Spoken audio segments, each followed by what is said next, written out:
術式順天青 Hello everyone, my name is Troy and welcome to Maximum Output Training. Welcome to a new training cycle for Dynamic Effort Upper. And it's not really a new training cycle. I'm kind of repeating the last training cycle with the arch bar, middle grip. There's no particular rhyme or reason once again. I just had a lot of fun using this bar, so why not? Let's just use it again. But there are some special tweaks, I guess you could say, this time around on my Dynamic Effort Upper Day, which I'll obviously go through with you in this video. So let's get started. Arch bar, middle grip, 170 pounds for sets of 3. So let's do this thing.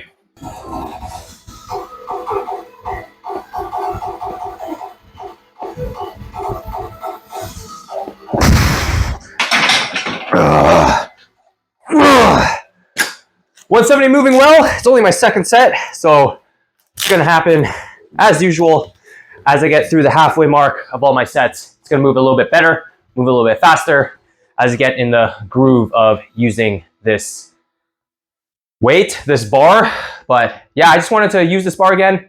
Helps with kind of writing out my training cycle, but I had a lot of fun last training cycle. Who knows, maybe that extra range of motion from the camber will help me have a bigger bench press. But yeah, enjoying the bar. So let's see what happens in the next 3 weeks, roughly. And then I can reevaluate from there. But probably I'll be using this bar for the next little bit just because extra range of motion doesn't beat up my shoulders and elbows. So it's a win-win, especially when you're in a cutting phase. Whatever, it doesn't really matter what phase I'm in. I'm always trying to get stronger, always trying to get bigger, trying to build some muscle. But yeah, keep using the bar. Yeah, let's just do it. Next set. I'm gonna shut up. Let's go.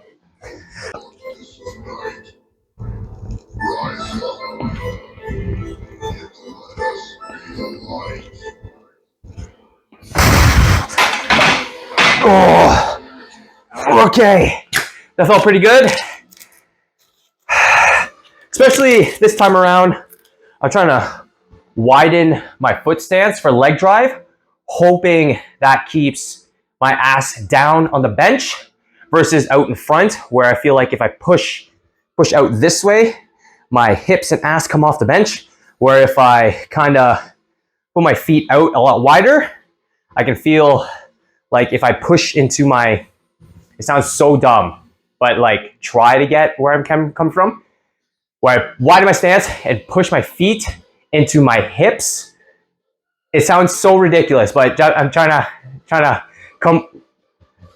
get my thoughts down into words by pushing down towards my hips instead of force going straight up and down where it picks up my ass. If I drive diagonally in, it kind of keeps my ass down on the bench. It makes no fucking sense as to what I'm talking about, but that's the idea going through my mind versus if I go straight, ass comes off. If I push diagonally this way into my body, into my hips, this way diagonally, it keeps my ass on the bench. That's a theory. You can put this into practice if you wish, but yeah, that's the idea. So I'm gonna rest a little bit and then hit my next set. So I'll catch you for that. Did a few sets. I got a couple more left. 170 is moving pretty well, especially after the halfway point.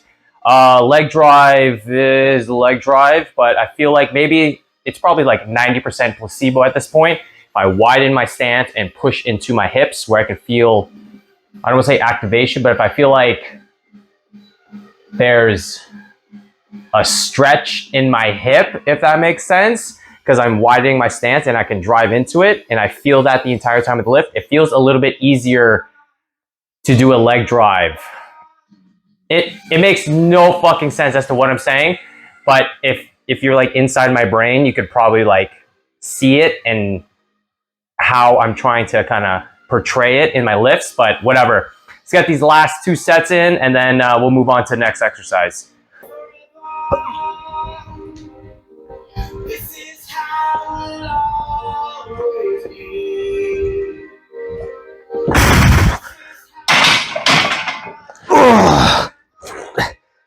That felt really good.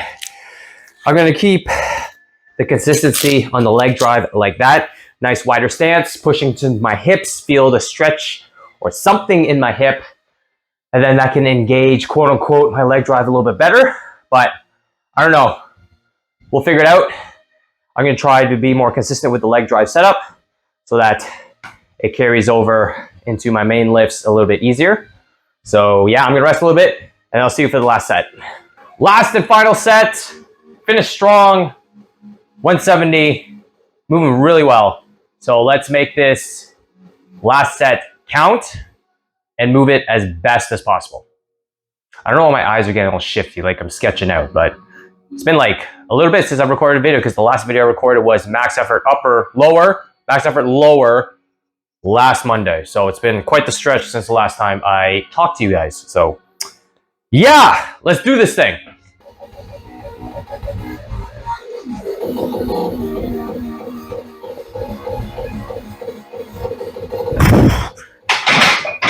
Oh, that felt really good.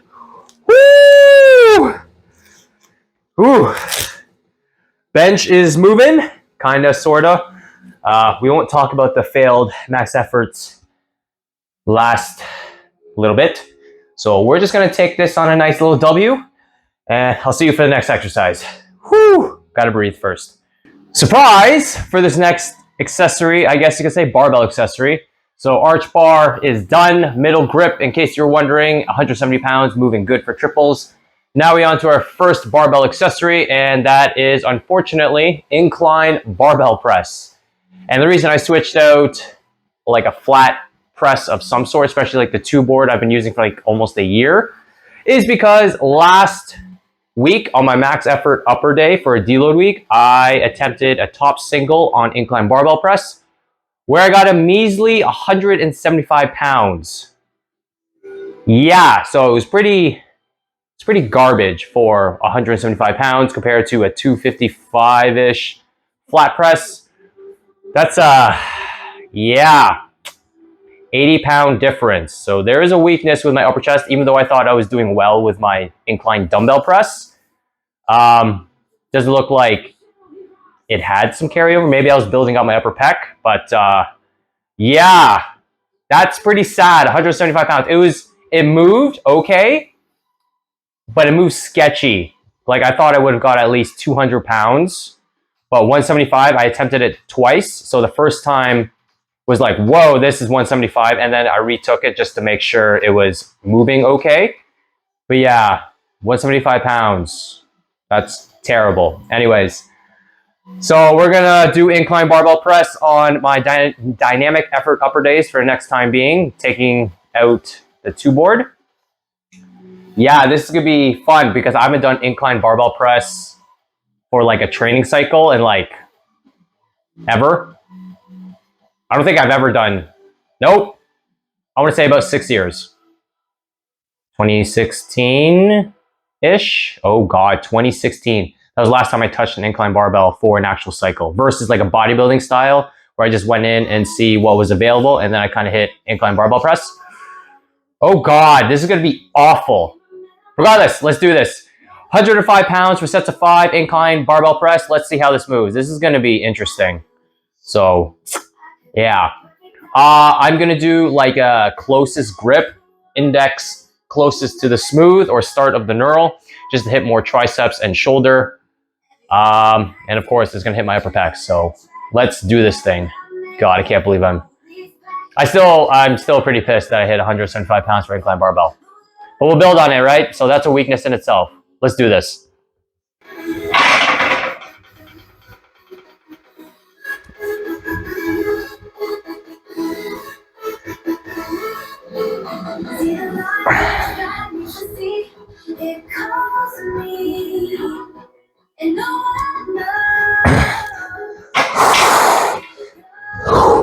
Okay, that was set of 5. That it felt lightish. Still felt very weird on the pec, especially at the bottom stretch area. So this is gonna be a fun training cycle. So I'm gonna do the rest of my sets and I'll catch you for the next exercise, which will be another shock to you. Also to me that I put it in the program regardless. Let's do this thing.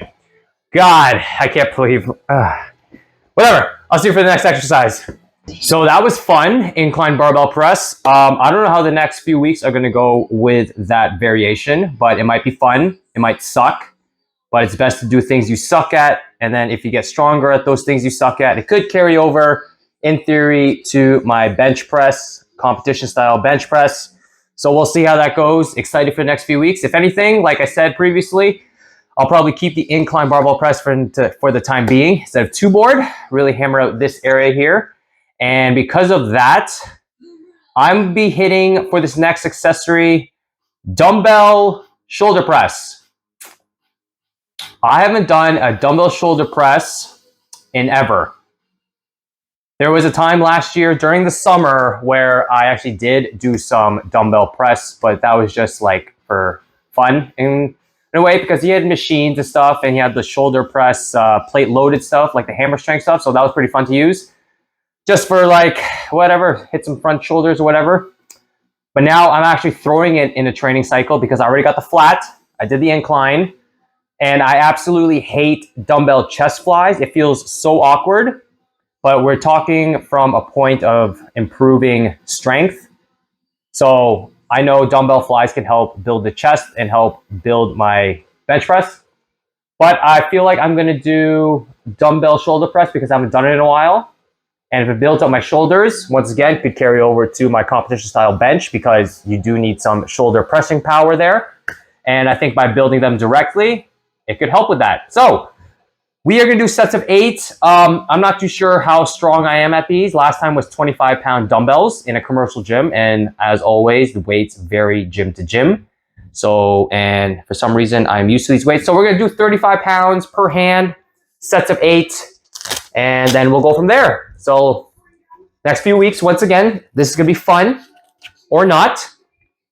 But yeah, dumbbell shoulder press. Let's do this thing.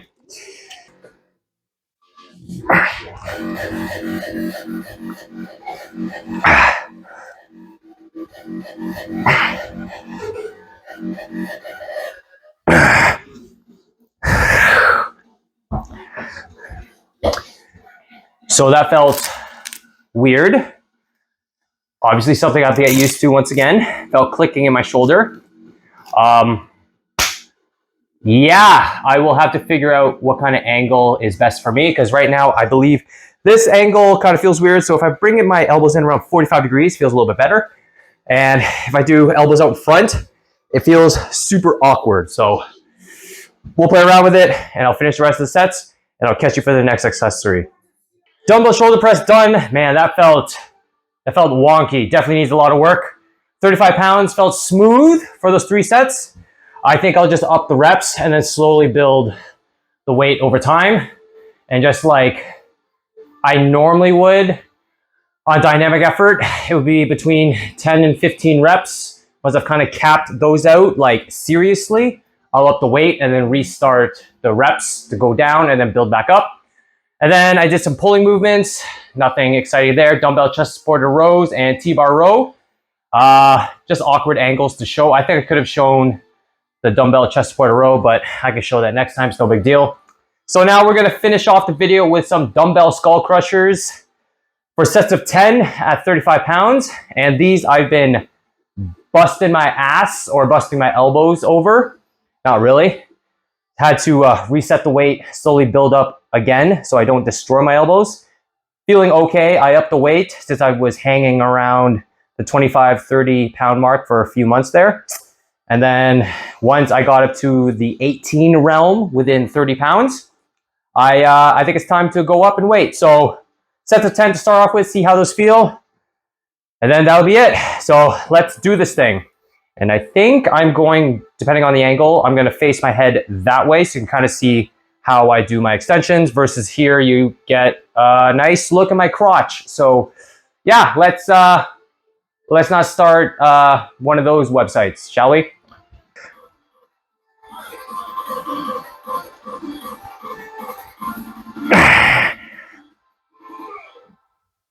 Eight. 9. We don't back down. Ooh, that felt weird on the elbows, But what pissed me off the most was the weight kept punching the bench. So I kind of had to turn out a little bit just so I can go past my head and the bench. Weight felt good. Easy-ish at 10, but I was getting distracted by punching the bench. But regardless, I'm going to finish my next sets here and then finish the rest of my workout. But for now, thanks so much for watching. Comment, rate, subscribe, all that fun stuff. If you want some online coaching, in the description below. And I'll catch you next week for another training vlog. Have a good day. Peace.